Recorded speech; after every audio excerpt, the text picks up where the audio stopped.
Bana Congo, bino batu bozana besoin ya kutonga bandaku na bino. BM échafaudage, ezopesa bino, planche, shell, sécurité, marzimal et lenda. L'air moutamati, moutakokweya te. Yabiso, ezana ba norme européenne. Yabiso ya ba chinois te, ya ba indien te, ya ba libanais te. Un bus sera mis à votre disposition. BM échafaudage, plus de 3500 mètres disponibles. Contact Maman Nangaye, du nouveau à Kinshasa, place Yassur, les amoko na immeuble Emma, des arabes normes, standard, international, et Goyamba, Batunyoso, en famille, en couple, salon VIP. Et salle à manger, salle de bain confort et magistral et des chambres à coucher, cuisine ya kafou, sécurité ils a assuré, connexion internet illimitée, Facebook, TikTok, WhatsApp et à Ophélie, groupe électrogène 24h/24h, courant et kindakate, na immeuble Emma. Notre adresse dans la commune de Kalamou, quartier Yolosi, avenue Balinga, numéro 9. Soyez les bienvenus, immeuble Emma.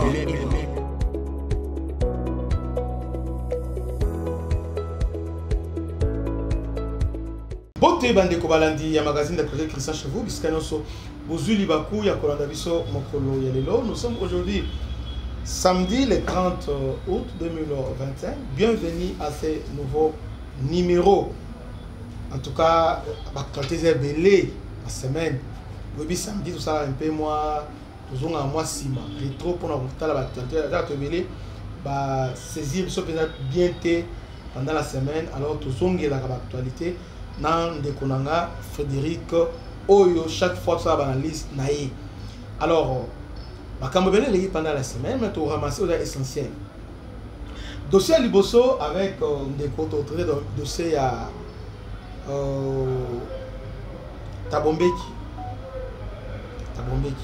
Moïna Congolais, Tabombeki, protecteur à Batouti, et Tabombeki.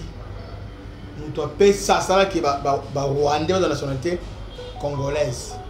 Et il n'y a pas longtemps, on a Kabila en Afrique du Sud, on a qui avait la interview, tout ça.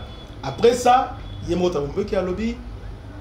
M23, c'est le mouvement le plus populaire au Congo. Revendiquons la légitime. Banyoko Rabamon au Congo, tout ça.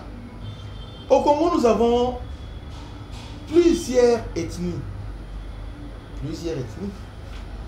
Que nous avons 150 ethnies, ben, je dois vérifier parce que nous avons un chiffre maîtrise donc tenir rigueur. Chaque ethnie est en 3 tribus, ce qui fait au moins 450 tribus. Mais là, on se retrouve en face, il y a ethnie, tribu, on ne sait pas, ça fait 30 ans, c'est eux qui nous font la guerre. Pour la maman, au gouvernement de Sabam. Beaucoup on met de Sabam. Tout ça. Et ton nom est commis normal. Vous voyez? Alors, Tabombeki, Bango, des activistes, il y a Elokoana. Alors, Tabombeki, Azak parmi bénéficiaire butin de guerre. Parce que Congo, comme le là, moi, Nini Monboye, Moutino Sakoya, donc, le président africain, il m'a dit bonjour d'abord. Bonjour Papa Christian. Bienvenue na. En tout cas, ma tonne de Papa Christian, mon salanza. Est-ce que le président africain est belé? Sassou Nguesso, Alpha Condé, ancien président Alpha Condé, Mansusu, Obasanjo, Bazuma, Tabombeki qui va dans la carré minier na Congo. Est-ce que il y a une légation dans la carrière du Congo? Bon, au Moni, Congo est comme le bibitin de guerre, c'est-à-dire, ce qu'on a dit Alain Gia le Bénin, que c'est le président Félix Ndemutazong ici, RDC na carte du monde. Ok. Ça c'est de 1. Au Moni, Tabombeki, pro clan Bill Clinton. On est parrain, il y a dialogue, il y a Sun City. Oui, il y a une nationalité collective dans tous les prétendus Banyamuleng. Il y a un ça là que et ça aval dans le service de sécurité rwandais va sillonner Congo au moment opportun. Puis tout le monde dit que accord à San City de ça là que va pesa 300 km na ba rwandais pour na ba service ya sécurité rwandais et côté na mboka na biso pour na koko na niveau ya nord na sud Kivu. Oh là quota oh non nous sommes ici pour garder nos frères. C'est l'accord de San City. Alors aussi batuloko la ba Sassou Nguesso, batuloko la ba Obasanjo, aussi batuloko la ba Thabo Bazuma, ba Kagame.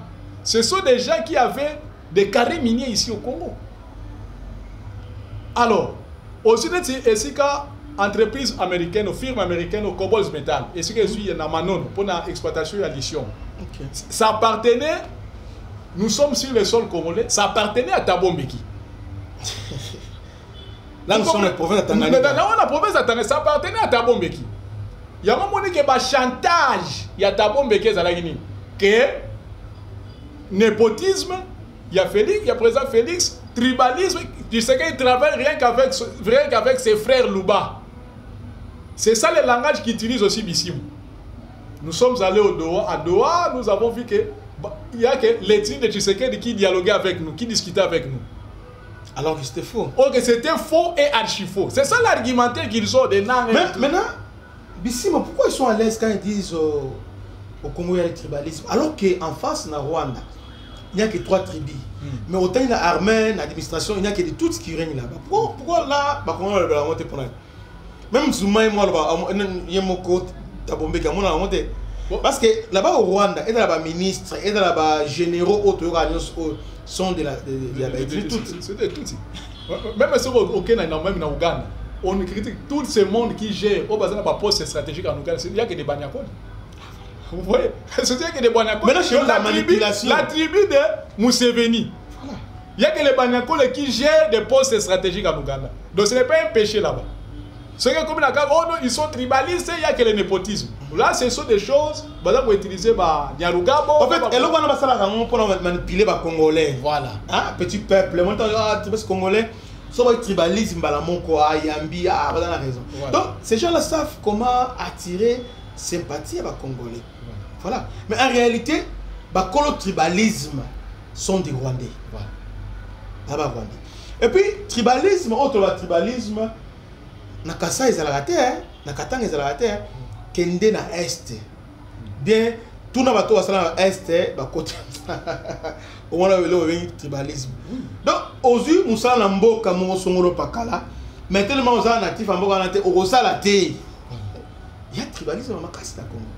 Alors, ici, on veut tout simplement qu'on salir bato parce que Félix en réalité, bon, balo ba appelle belé na administration na e, mais ils ont vraiment équilibré. Parce que le président parlement a Zamouloubaté. Les directeurs du cabinet. Zamouloubaté quand même. L'armée, sont des Katangais. Le Sénat. C'est un Katangais. Par exemple, les légions, vous voyez un peu ça. Mais, surtout pour se tourner dans Rwanda, c'est un scandale. Tous ces mondes qui dirigent ne sont que Batouti. Même lorsque Kagame parle des rwandophones, nous sommes venus pour dire les rwandophones. Là, lui, c'est un président de toutes. Il défend que de toutes. D'ailleurs, président, c'est qui président Biden, le 30e anniversaire, il y a la célébration, il y a la génocide de Tutsi. À l'objet, un commenté, il y a un message, il y a non, génocide, oh, et Salam répété sur le génocide contre les Tutsis, les Hutus et les Tois. Ah, Kagame qu'il ne fallait pas le toi. Alors que il est président, il est censé incarner la population. Mais lui, il défend qu'il est Tutsi.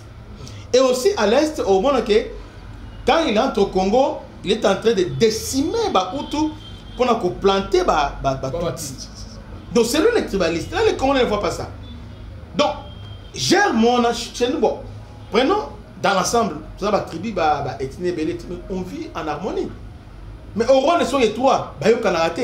Ils ont exporté le conflit na bango ethnique awa na Congo. Ils ont exporté ça. Même quand je parlais de l'Est de la tribalisme, c'est par rapport au Rwandais, même à l'Est, dans le Est, exportant. Conflit de ils ont exporté ça. Non, ils ont importé ça chez nous. Ouais, ils ont importé ça chez nous. Alors,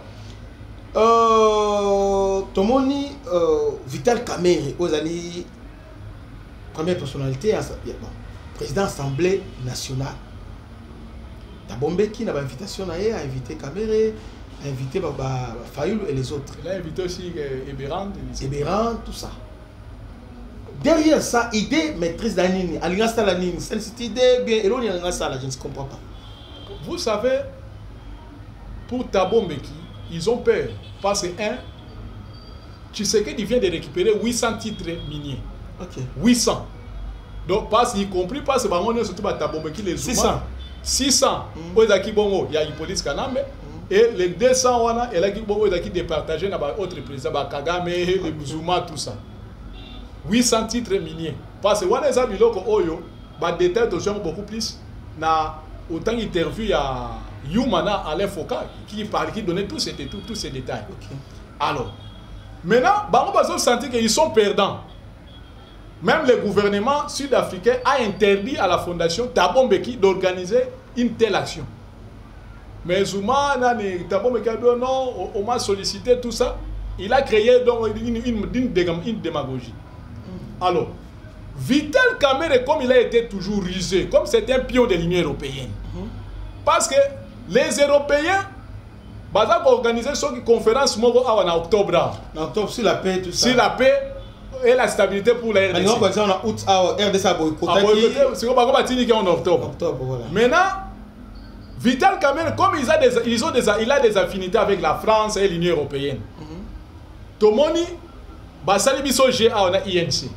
Oh non, Vital Kamerhe en Afrique du Sud pour des raisons de soins médicaux. Non, ce qui est que pendant qu'on annonce l'invitation, et Vital s'est déjà retrouvé là-bas. Voilà. Concours de circonstances, ou bien, je ne sais pas, il s'est retrouvé en Afrique du Sud.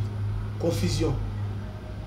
Il est rentré vite, mais est-ce qu'il y a Koutania Batouanate? Là, tout ça va conditionner. Selon nos caméras, nos sources, aucun centre hospitalier en Afrique du Sud a mis Vital Kamerhe. Aucun. À côté, et puis, le niveau naïf qui est dans la porte, dans la Suisse, mais est-ce qu'on a fait? Il y a qu'en Afrique du Sud, puis au moment où il y a le prétendu action, il y a Thabo Mbeki. Alors, les Katumbi sont là, les Kabila sont là. Les sont là, mais clandestinement, selon des sources,